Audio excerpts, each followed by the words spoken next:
నమస్కారం VNR news వార్తలకు స్వాగతం. నా పేరు సుమలత. వార్తల్లో ముందుగా హెడ్లైన్స్.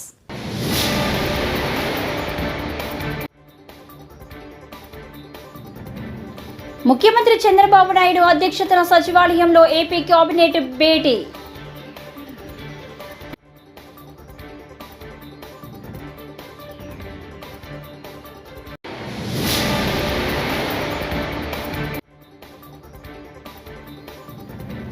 ఆంధ్రప్రదేశ్ అభివృద్ధికి కేంద్రం కట్టుబడి ఉందని కేంద్ర మంత్రి రామ్మోహన్ నాయుడు.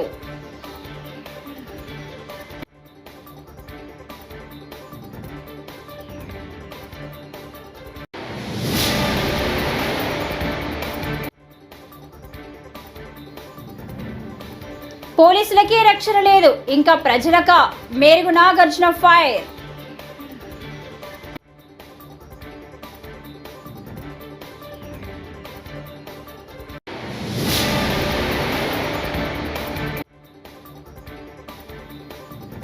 చట్టాలను ఉల్లంఘించి ప్రజలను ఇబ్బందులకు గురి చేసిన వారందరి పేర్లు రెడ్ బుక్ లో ఉన్నాయని మంత్రి నారా లోకేష్. ఇక డీటెయిల్స్ చూస్తే, ముఖ్యమంత్రి చంద్రబాబు నాయుడు అధ్యక్షతన సచివాలయంలో ఏపీ కేబినెట్ భేటీ కొనసాగుతుంది. ఈ సమావేశంలో మంత్రివర్గం పలు కీలక నిర్ణయాలు తీసుకుంది. గత జగన్ ప్రభుత్వం తీసుకువచ్చిన రివర్స్ టెండరింగ్ పాలసీకి స్వస్తి పలికింది. పాత పద్ధతిలోనే టెండరింగ్ కొనసాగేలా కేబినెట్ ఆమోదించింది. అలాగే స్పెషల్ ఎన్ఫోర్స్మెంట్ బ్యూరో ఎస్ఈబిను రద్దు చేసింది.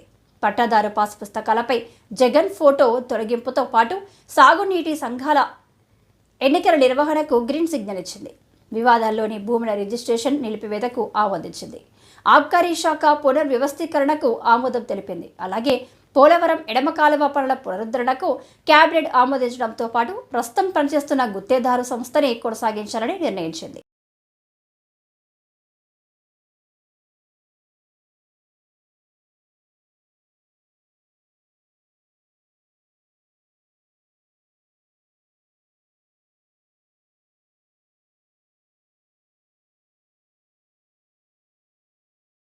ఫేజ్ 1 ని క్లియర్ చేశారు.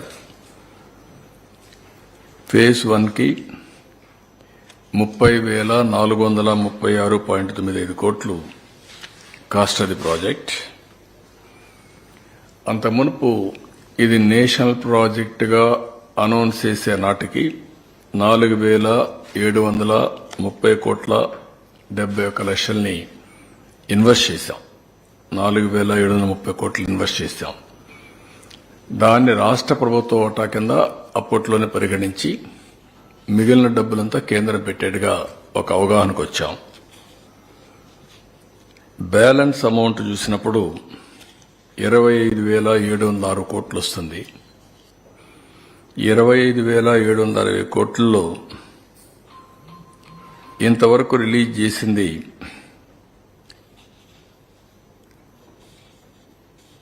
15,146 కోట్లు. ఆ బ్యాలెన్స్ లో మొత్తం రిలీజ్ తీసేసినాక 15,146 కోట్లు ఇవ్వాలి. ల్యాండ్ అక్విజిషన్ కి అండ్ ఆర్ ఇవన్నిటికీ 1,597 కోట్లు ఖర్చు పెట్టాం. ఇవన్నీ పోతే ఈరోజు నెట్ 12,157 కోట్లు ఇవ్వడానికి కేబినెట్ ఇన్ ప్రిన్సిపల్ యాక్సెప్ట్ చేసింది. అయితే ఇక్కడికి వచ్చినప్పుడు 2 సంవత్సరాలకి, ఇదేదో 20 ఏళ్ళు 30 ఏళ్ళు కాకుండా 2 ఇయర్స్కే 24-25కి 6,000 కోట్లు, 25-26కి 6,157 కోట్లు ఇవ్వడానికి కేంద్రం అంగీకరించారు. ఇక్కడ కూడా ఆంధ్రప్రదేశ్ అభివృద్ధికి కేంద్రం కట్టుబడి ఉందని కేంద్ర మంత్రి రామ్మోహన్ నాయుడు తెలిపారు. బుధవారం ఢిల్లీలో ఏర్పాటు చేసిన మీడియా సమావేశంలో ఆయన మాట్లాడారు. ఓర్వకల్లు, కొప్పర్తికి ఇండస్ట్రియల్ స్మార్ట్ సిటీలను కేంద్రం మంజూరు చేసినట్టు చెప్పారు.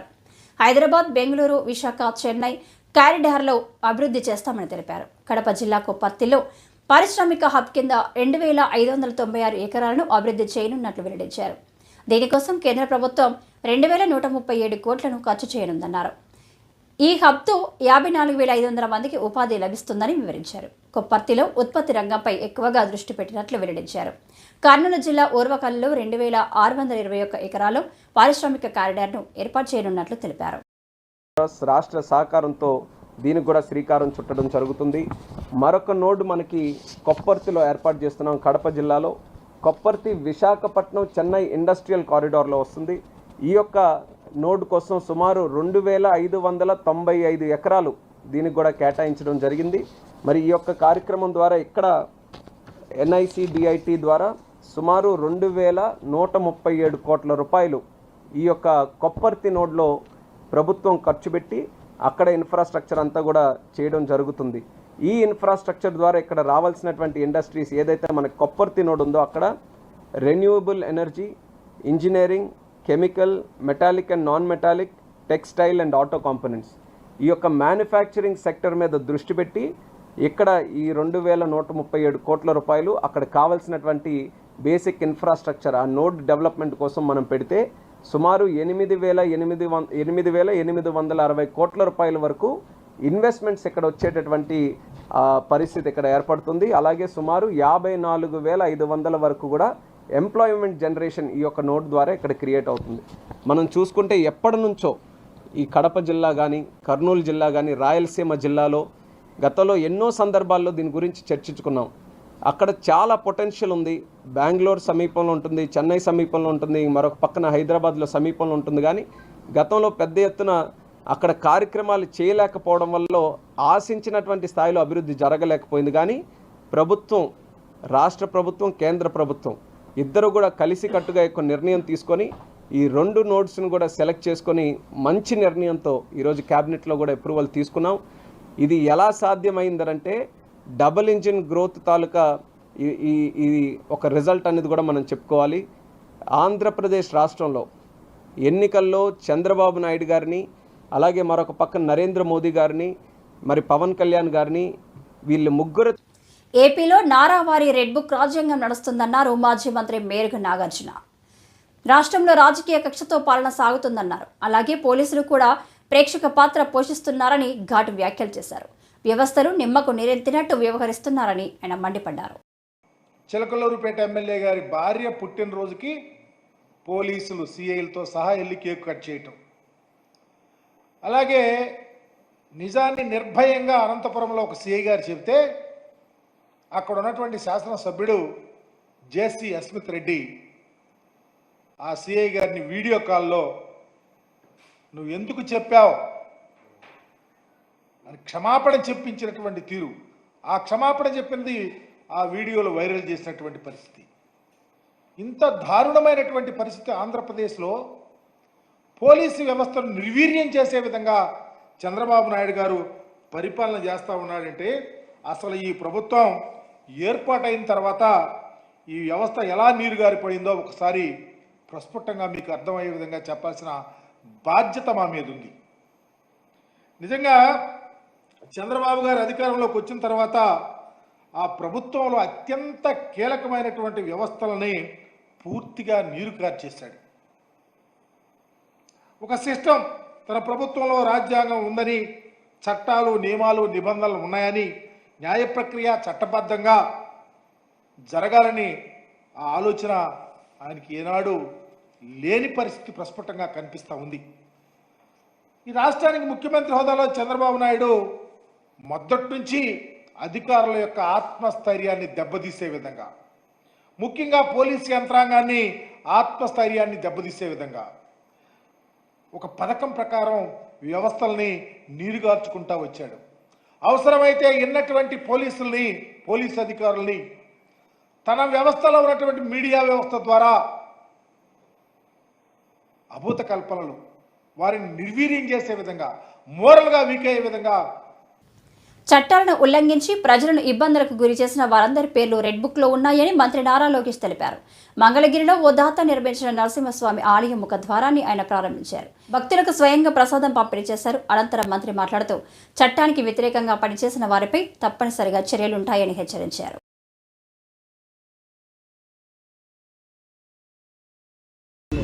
మొత్తం రిపోర్ట్ రాని డిస్కషన్ ఇప్పుడే కదండి బయటపడుతుంది. గత ప్రభుత్వాల్లో జరిగిన అవకతవకలు చెప్పే కదా రెడ్ బుక్ అంటే ఏంటో. ఏ అధికారులు అయితే చట్టాలను ఉల్లంఘించి ప్రజల్ని కార్యకర్తలు ఇబ్బంది పెట్టారో వాళ్ళందరినీ మేము సీరియస్గా తీసుకుంటామని చెప్పడం జరిగింది. దాంట్లో భాగంగా ఏంటంటే ఒక్కొక్కరు ఇప్పుడు బయటకు వస్తున్నారు. మాట్లాడే స్వేచ్ఛ వచ్చింది ఆంధ్ర రాష్ట్రం. మీడియా మిత్రులు కూడా స్వేచ్ఛ వచ్చింది, ప్రజాప్రతినిధులు స్వేచ్ఛ వచ్చింది, పులివెందుల ఎమ్మెల్యే కూడా స్వేచ్ఛ ఉంది. రోజు వెళ్ళిపోతున్నారు. ఆయన పులివెందుల ఎమ్మెల్యేనే కదా, ఆయన కూడా స్వేచ్ఛ ఉంది కదా. ఆయన ఎక్కడ తిరగచ్చు, ఆయన తిరగచ్చు. ఆయన ఇప్పుడు ఆయన గేట్కి తాడులు కట్టేది ఇవన్నీ లేదు కదా. ఆయన కూడా తిరిగే స్వేచ్ఛ వచ్చింది. అట్లా ఎంతంటే వెళ్ళండి. ఎవరు అంటే ఎవరైతే చట్టాలు ఉల్లంఘించారో వాళ్ళ పేర్లు ఉంటాయి. సో చట్టాలను వాళ్ళు ఉల్లంఘించాలని భావిస్తే వాళ్ళ పేరు ఉన్నట్టు. సింపుల్. వాళ్ళు విన్నారు. వాళ్ళ సమస్య చేసుకోవాలి. అది ఏం జరిగింది ఏంటి ఎందుకంటే సీరియస్గా తీసుకోవాలి.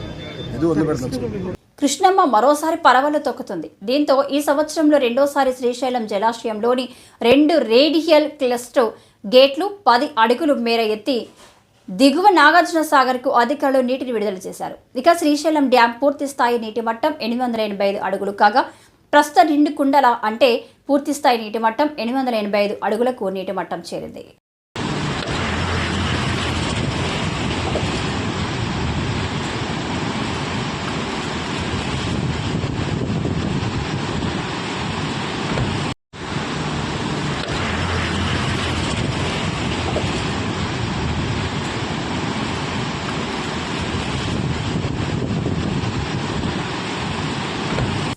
సర్వేపల్లి ఎమ్మెల్యే సోమిరెడ్డి చంద్రమోహన్ రెడ్డి అవినీతి అక్రమాలపై సీఎం చంద్రబాబు విచారణ జరిపించాలని మాజీ మంత్రి కాకాని గోవర్ధన్ రెడ్డి డిమాండ్ చేశారు. సోమిరెడ్డి అవినీతి అక్రమాలు రోజురోజుకు మితిమీరిపోతున్నాయని ధ్వజమెత్తారు. స్థానిక వైఎస్ఆర్సీపీ కార్యాలయంలో సోమవారం మీడియాతో మాట్లాడుతూ 100 రోజుల్లో సోమిరెడ్డి చేసిన అవినీతి అక్రమాలపై తాను త్వరలోనే నివేదిక విడుదల చేస్తారని చెప్పారు. ఫీల్డ్ అసిస్టెంట్ పోస్టుకు 3 లక్షలు ఇవ్వాలని సోమిరెడ్డి డిమాండ్ చేశారని బీజేపీ వెంకటాచలం మండల ప్రధాన కార్యదర్శి పిల్లిపోకుల పెంచలయ్య ఇటీవల వెల్లడించారని గుర్తు చేశారు. పాపం చంద్రమోహన్ రెడ్డి ఆ దళితుడిని అనేక రకాలైనటువంటి పెంచులేని బ్రతిమాలినట్టుగా బామాలినట్టుగా మా దగ్గర ఏదో మాకు తెలిసింది. కానీ అతను లొంగలేదు, నీతిగా నిజాయితీగా నిలబడ్డాడు. జరిగినటువంటిది నేను చెప్పాను అని మాట్లాడాడు. కొంతమంది బీజేపీ వాళ్ళ చేత మాట్లాడిచ్చాడు, చంద్రమోహన్ రెడ్డి మాట్లాడుకున్నాడు. వీటన్నిటికీ పరాకాష్ట ఏంటంటే చంద్రమోహన్ రెడ్డి తాను నిజాయితీ పరుణ్ణి నిరూపించుకోవాలి, లేదు తాను అవినీతికి పాల్పడలేదు అనేటువంటిది నిరూపించుకోవాలి. వీటన్నిటిని పక్కన పెట్టి నిన్న రాత్రి వెంకటాచలం పోలీస్ స్టేషన్లో నిందితుడు 1 కింద 3 నేను అడిగినట్టుగా మాట్లాడాడు కాబట్టి 3 లక్షల రూపాయలు అతనిని నిందితుడు 1 కింద అక్యూజ్డ్ 1 కింద పెంచలేయ పేరిట దానిని వాట్సాప్ లో ఫార్వర్డ్ చేశాను కాబట్టి అక్యూజ్డ్ 2 కింద మా మీద కేసు నమోదు చేయడం జరిగింది. ఇది బహుశా ఒక వాట్సాప్ లో పంపిస్తే లేదా ఒక వ్యక్తిని గురించి మాట్లాడితే కేసులు నమోదు చేయడం ప్రారంభిస్తే ప్రతిరోజు వందలాది కేసులు నమోదు చేయాల్సి వస్తుంది పోలీసులు. కాబట్టి చంద్రమోహన్ నువ్వు అనుకుంటున్నావేమో పోలీసులకి కేసులకి జైళ్లకి భయపడేటువంటి వాళ్ళం కాదు. నీలాంటి వాళ్ళని ఎంతమందిని చూసుంటాం, నువ్వేదన్నా అనుకుంటున్నావేమో నేను పెద్ద నియంతని నేను గెలిచాను అని చెప్పి గుడ్డేది చేలో పట్టట్టుగా ఈరోజు నీకు టికెట్కి గతి లేకపోతే చివరికి ఏదో ఒక విధంగా ఎవరో లేకపోతే నీకు టికెట్ ఇచ్చారు, గెలిచావు, ప్రజాభిప్రాయాన్ని గౌరవిస్తున్నాం. కానీ నువ్వు చేసేటువంటి అడ్డగోలు పనులు నువ్వేదన్నా నియంత అనుకుంటున్నావా? నీ కెపాసిటీ అంతా ఉప్పుని గట్టిగా ఊస్తే ఎగిరిపోయేటువంటి వాడివి నువ్వు, గాలిపటంలాగా లేచిపోయేటువంటి వాడివి నువ్వు ఏదో అధికారం ఉంది కదా అని అధికారాన్ని అడ్డబెట్టుకుని మా మీద కేసులు నమోదు చేయడానికి ప్రయత్నిస్తే మేము భయపడతామా? నశ్యం కుటుంబంలోని ఆస్తి వివాదంలో ఫరూక్ పై సాక్షిలో లేనిపోని అవాస్తవమని అన్నారు. నంద్యాల టీడీపీ కార్యాలయం సమావేశంలో ఎన్ఎండి ఫిరోజ్ అడ్వకేట్ తులసిరెడ్డి మాట్లాడుతూ కోర్టు కేసులు పెండింగ్లో నడుస్తుండగా నిబంధనలకు విరుద్ధంగా ఖాళీ స్థలానికి వేకెండ్ ల్యాండ్ ట్యాక్స్ వేయడం కూడా చట్ట విరుద్ధం అయినందునే ట్యాక్స్ విధించిన అధికారులపై మున్సిపల్ శాఖ ఉన్నతాధికారులు చర్యలు తీసుకుని సస్పెండ్ చేశారు. ఎందుకంటే ఈ స్థలం ఎవరిదో అందరికీ తెలుసు, నంద్యాల ప్రజలకు కూడా తెలుసు, సాక్షి వాళ్ళకి కూడా తెలుసు, ఇక్కడ ఉన్న నాయకులందరికీ తెలుసు. ఇది ఇప్పటి నుంచి కాదు, 1952 నుంచి మా తాత వాళ్ళ స్థలాలని అందరికీ తెలుసు. ఈ స్థలాలు ఏంది అన్ని తెలిసి కూడా రాస్తాం. ఇది నవ్వుల పాట. ఎందుకంటే ఏదో రాయాలా, ఏదో తెలుగుదేశం నాయకులు, ఏదో మంత్రి ఎమ్మెల్యే మీద ఏదన్నా బురద జల్లాలంటే ఇట్లాంటి ఏమైతుంది మీరు రాస్తే కూడా జనాలకి తెలుసు, ప్రజలకి తెలుసు. ఫారూక్ ఏందో మన ఎవరు కబ్జా కూడా కాదు. మీరు అంతా రాయాలంటే మీరు పోయి చూడండి నంద్యాలలో ఎన్ని కబ్జాలు అవుతుంది. మీ వైసీపీ నాయకులు పక్కన ఉన్న కాన్స్టిట్యున్సీ నాయకులు వచ్చి మొత్తం నంద్యాలంతా కబ్జా చేస్తే దాని మీద ఏం రాయరు. మా సొంత స్థలము మేము ఎట్లా కాపాడగలం, మేము కోర్టులు పోయి మేము కొట్లాడుతుంటే మేమే కబ్జా చేశామంటారు. ఎవరన్నా నవ్వుతారు ఫారూక్ గారు పోయి కబ్జా చేసినారంటే. మా సొంత స్థలాలు ఈ రోజు మీరు పోయి చూడండి, ఆ స్థలాలు ఎన్నో కోట్లు అవుతుంది. అట్లాంటిది స్థలాలే మేము ఇచ్చినాం. ఒకటే చెప్తున్నాను, ఇది మా తాత స్థలము, అంటే మా స్థలం ఇది. ఖచ్చితంగా దీనికోసం మేము పోరాడతాము. ఖచ్చితంగా ఇది మా స్థలము. ఎవ్వరు ఏం చేసినా కానీ మా స్థలం మేము దక్కించుకుంటాము. ఇది మాత్రం వాస్తవము. మీరు సాక్షిలోనా రాయండి, లేకపోతే దేంట్లోనా రాయండి, ఎందుకంటే మా స్థలం అది. మీరు కోర్టుకి వెళ్ళండి, మేము కూడా కోర్టుకి వెళ్తాం. ఏమి ఇల్లీగల్ అయితే అదే చూసుకుందాం. అంతే తప్ప దీంట్లో వెనకాల ఉన్న ఎవరెవరు సర్వేవరు ఎవరు ఇల్లీగల్ గా మాకు ఇది చేశారు కూడా అదంతా తెలుసు. ఎన్ని డబ్బులు ముట్టినాయి నీకు అందరికీ తెలుసు. ఇక్కడ ఏంది దీని వెనకాల ఎవరెవరు ఉన్నారో, ఎవరెవరు ఇది చేశారో అందరికీ, నంద్యాల ప్రజలు అందరికీ తెలుసు. సొంత ఎన్ఎండి ఫారూక్ గారు నంద్యాల ఎమ్మెల్యే మైనార్టీ మంత్రికే ఇది జరుగుతుండే, ఆయన సొంత స్థలాలే ఇది కబ్జా చేసి ఆయన స్థలాలకే వాళ్ళు విఎల్టీ వేస్తున్నారంటే ఇక సమాజ ప్రజలది ఏమైతుంది ఒక్కసారి ఆలోచించండి. సమాజ శ్రేయస్సు దృష్ట్యా మాదక ద్రవ్యాల వినియోగంపై గట్టి నిఘా పెట్టాలని గంజాయి రవాణా అమ్మకాలు నిర్వహించే వారిపై ఉక్కుపాదం మోపి మాదక ద్రవ్యాల పేరు వింటేనే ఉలిక్కిపడేలా చర్యలు తీసుకోవాలని ఎన్టీఆర్ జిల్లా కలెక్టర్ జి సృజన సంబంధిత అధికారులు స్వచ్ఛంద సంస్థలకు సూచించారు. నషా ముక్త్ భారత్ అభియాన్ కార్యక్రమంలో భాగంగా మాదక ద్రవ్యాల నియంత్రణ దుష్ప్రభావాలపై కలెక్టరేట్లోని సమావేశ మందిరంలో పోలీస్ కమిషనర్ ఎస్వి రాజశేఖర్ బాబు, వివిధ శాఖల అధికారులు, స్వచ్ఛంద సంస్థల ప్రతినిధులతో కలెక్టర్ సూచన సమావేశం నిర్వహించారు.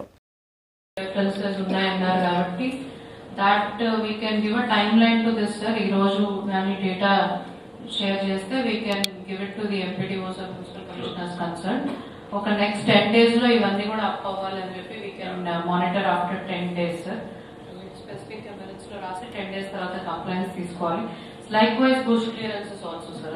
ఇది కూడా మున్సిపాలిటీ పరిధిలోకి ఎలా వస్తుంది, మున్సిపాలిటీ అండ్ పంచాయత్ పరిధిలో. So with bush clearances and lighting sir will give next 10 days time. So today's 27th, maybe by first week off September ఇవి రెండు కూడా కంప్లీట్ చేసేటట్టు. I will only request the guidance on identifying that place from the police. దగ్గర నుంచి చేస్తే మా వాళ్ళు మళ్ళీ పొరపాటు ఇంకో దగ్గర చేస్తే ఉపయోగం లేదు. So lighting and bush clearances we can very well complete within next 1 week to 10 days. So that instruction will go in writing from me today only. తర్వాత సీసీ కెమెరా నెట్వర్క్ సార్, ఇవి కూడా ఈ 136 పాయింట్స్ ఎలాగో మనం వెళ్తాం కాబట్టి అక్కడ దగ్గరలో ఉండే నెట్వర్క్ ఏమిటి, దానికి కనెక్షన్ చేయాలంటే at least estimation for it that also will provide sir. Finances we can work out depending on how much we pay. ఒకసారి వచ్చిన తర్వాత ఇక్కడ నుంచి ఎంత అవుతుంది, మన పరిధిలోనే ఉంటే మనమే చేసేయటం లాంటివి. So that estimation we will take 1 week's time. So hot spots కి సంబంధించి I don't see why there should be any delay from anybody here. So lighting కానీ బుష్ క్లియరెన్స్ కానీ 10 days, estimation in a week, then we will discuss and see ఎక్కడ resources ఎంత ఉంది అని we'll do that also. Sir awareness campaigns కి సంబంధించి like anti ragging clubs ఇప్పుడు ఎట్లా మనం ప్రతి కాలేజ్ లో పెట్టాము, సేమ్ లైన్స్ లో anti narcotic clubs will do awareness. Only point here is not limited to colleges sir. What I seen is many schools, high schools are also becoming vulnerable. And I have seen కొంతమంది మహిళా పోలీసులే issues race చేస్తున్నారు. స్కూళ్ళ బయట తిరువండారాలు అమ్మే బడ్డీ కొట్లలో కూడా కొన్ని దగ్గరలో available. I not seen here but I seen in Kurnool sir. కర్నూలులో చూసినప్పుడు కొన్ని రిమోట్ ఏరియాస్ లో స్కూల్ బయట పెట్టి బడ్డీ కొట్లలో ఏవో చిన్న చిన్న తిరువండారాలు అమ్ముతారో దాంట్లో కూడా గంజాయి అమ్ముతున్నారని మహిళా పోలీసులే ఒకసారి ఇష్యూస్ రేజ్ చేశారు. సో ఆల్ స్కూల్స్ కానీ ఆల్ కాలేజెస్ కానీ specially municipalities and MPDOs please do verification of all ఈ బంకులు, చిన్న చిన్న రీటైల్. మంగళగిరి జనసేన పార్టీ కార్యాలయంలో నిర్వహిస్తున్న జనవాణి కార్యక్రమంలో బుధవారం నర్సాపురం ఎమ్మెల్యే బొమ్మిడి నాయకర్ పాల్గొన్నారు. రాష్ట్ర వ్యాప్తంగా వచ్చిన ప్రజల వద్ద నుంచి వినతులను స్వీకరించి నమోదు చేసుకున్నారు. వాటి పరిష్కారం కోసం సంబంధిత అధికారులతో మాట్లాడి పరిష్కరించాలని ఆదేశించారు. ఈ కార్యక్రమంలో నర్సాపురం జన సైనికులు పాల్గొన్నారు.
పిడుగురాళ్ల మండలం జూలకల్లులో దళిత మహిళ మనీషా అకాల మరణానికి టీడీపీ నేతలే కారణమని వైఎస్ఆర్సీపీ నేత గురజాల మాజీ ఎమ్మెల్యే కాసు మహేష్ రెడ్డి మండిపడ్డారు. మంగళవారం ఆయన మీడియాతో మాట్లాడారు. ఈ గడిచిన 3 నెలల్లో వారు ఏదేమైనా చేశారా అనడానికి ఎటువంటి పని లేకుండా పోయింది. ఈ రోజు ఎంత దుర్మార్గం అంటే జూలకల్లు గ్రామం పిడుగురాళ్ల మండలం గుర్జాల నియోజకవర్గంలో ఒక దళిత మహిళ ఎస్సీ మహిళ పాప వాళ్ళ నాన్న కోటా రేషన్ బియ్యం కోటా చేసుకునేవాడు 15 సంవత్సరాలు. ఆయన చనిపోయిన తర్వాత కూతురుకు వచ్చింది. ఆ కోటా తీసేయటమే కాకుండా వచ్చిన 3 నెలల్లోనే వాళ్ళ కడుపు కొట్టి వాళ్లకున్న రేషన్ కోటాను తీసేయటమే కాకుండా తెలుగుదేశం నాయకులు 70-80 వేలు కడతావా సస్తావా, లేకపోతే నీ మీద అక్రమ కేసులు పెడతాం, నిన్ను హింసిస్తామని బెదిరించడంతో మరి పాపం ఈ రోజో నిన్న రాత్రో ఆత్మహత్య చేసుకుంటామని లెటర్ రాసి కాలువలో దూకిందని ఇందాకే జూలకల్లులోని నాయకులు తెలియజేయడం జరిగింది. ఇంతకన్నా దుర్మార్గం ఈ తెలుగుదేశం ప్రభుత్వం తెలుగుదేశం నాయకులకి మరొకటి ఉండదు. ఆడపడుచుల్ని మరీ ముఖ్యంగా ఎస్సీ ఎస్టీ వర్గాలకు చెందిన వారిని ఈ రోజున అనగదొక్కాలి, వాళ్ళ కడుపు కొట్టాలని ఈ రోజు వాళ్ళు చేస్తున్న ఈ చర్యలను తీవ్రంగా ఖండిస్తున్నాం. అంతేకాదు తక్షణమే అటువంటి వారి మీద చర్యలు తీసుకోవాలి.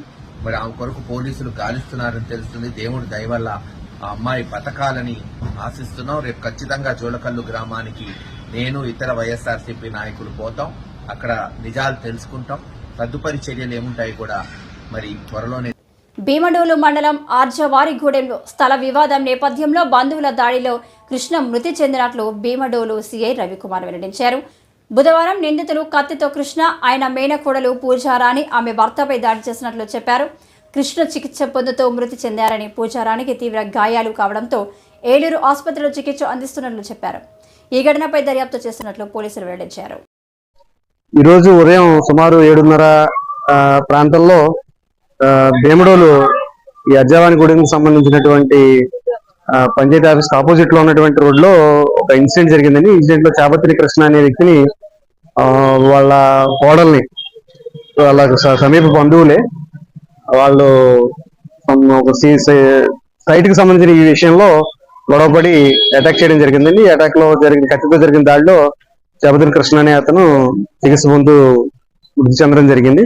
అలాగే ఎవరైతే చాపత్రి కృష్ణ కోడలో, అదేవిధంగా ఈ అక్యూజ్డ్ పార్టీకి సంబంధించినటువంటి రక్త బంధువే అయినటువంటి మహిళకి రక్తగాయాలైనవి. ఆవిడ చికిత్స పొందుతూ ఉంది. ఈ సీన్ విజిట్ చేయడం జరిగిందండి.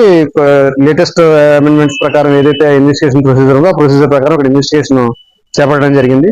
ప్రస్తుతానికి ప్రాథమిక ఆధారాల ప్రకారం ఈ ఇన్సిడెంట్ లో 4 పాల్గొన్నట్టు కంప్లైంట్ లో పేర్కొనడం జరిగింది. తదుపరి విచారణ అనంతరం దీనికి సంబంధించిన పూర్తి వివరాలు తెలియజేస్తాం. అల్లు అర్జున్ పై జనసేన నేతలు ఫైర్ అవుతున్నారు.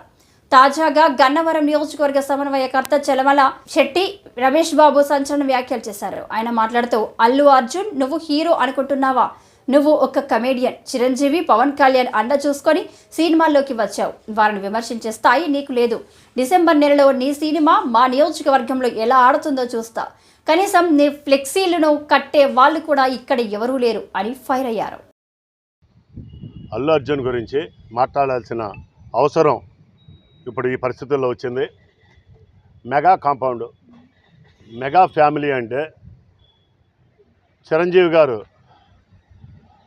ఎంత అణిగి ఉండారో, ఎదిగిన కొద్దీ అణిగి ఉన్నటువంటి మార్గదర్శకులు ఈ దేశంలో చిరంజీవి గారు. అటువంటి ఎంతో అభివృద్ధి, కష్టపడి ఎంతో అభివృద్ధి చెందినటువంటి చిరంజీవి గారిని ఒక మహావృక్షం, ఒక పచ్చని చెట్టుగా ప్రతి ఒక్కళ్ళు కులాలకు అతీతంగా, మతాలకు అతీతంగా ఆయన్ని ప్రేమించేవాళ్ళు కోట్లాది మంది ప్రజలు ఆయన ప్రేమించారంటే బ్రహ్మాండమైన ఆయన నడక తరతరాలుగా మాట్లాడుకోవాల్సిన అవసరం ప్రతి ఒక్కళ్ళు చిరంజీవి గారి హావభావాల గురించి. అలాగే చిరంజీవి గారితో పాటు ఆ కుటుంబంలో పవన్ కళ్యాణ్ గారు కూడా ఎక్కడ ఫైర్ అవుతున్నారంటే ఆయన ఒక అన్యాయం మీద ఫైర్ అయ్యారు. అంతేగాని అనవసరంగా ఏ వ్యక్తిని ఆయన నోటి నుంచి ఏ రోజున అనవసరమైన పదజాలం ఒక్కసారి కూడా రాలా. వాళ్ళిద్దరిని సమన్వయం చేసుకుంటూ నాగబాబు గారు కూడా అలాగే ఎవరైనా పెచ్చవాగుడు వాగుతే కౌంటర్ వేస్తానికి నాగబాబు గారు వెన్నుదన్నుగా ఉన్నారు వీళ్ళిద్దరికి. ఇటువంటి ఫ్యామిలీని నుంచి వచ్చి నువ్వు నేర్చుకున్న సంస్కారం ఏమిటి? అల్లు అర్జున్, నువ్వు నేర్చుకున్న సంస్కారం నిజంగా హీనమైపోయింది. మేమందరం ఎక్కడెక్కడి నుంచో మారుమూల ప్రజలు ఆయన చూసి మేము ఆయన అడుగుజాడల్లో నడవాలి, ఆయన హావభావాలు కావాలి, ఆయన విధానాలు కావాలని చెప్పేసి అందరం పాటించుకుంటూ పచ్చని మొక్కలు నాటుకుంటున్నాం, రక్తదానాలు చేస్తున్నాం. పుట్టినరోజు సందర్భంగా ఒక కేకులు కట్ చేయడమే కాదు, పేద ప్రజలకి లేకపోతే ఎక్కడ హాస్పిటల్స్లో కానీ ఎక్కడ అనాథులు ఉన్నారో, ఎక్కడ అమాయకులు ఉన్నారో వాళ్ళని ఆదుకోవడానికి వాళ్ళ పిలుపుని అందుకొని అభిమానులుగా ఈ రాష్ట్రంలో అత్యధికంగా తయారయ్యాం. అల్లు అర్జున్ రేపు డిసెంబర్ 6వ తారీఖున నువ్వు మాట్లాడిన దానికి చిరంజీవి గారు, పవన్ కళ్యాణ్ గారు, నాగబాబు గారు వాళ్ళ కాళ్ళు కడిగి ఆ నీళ్లు. ఈ వార్తలు ఇంతటితో సమాప్తం. నమస్కారం.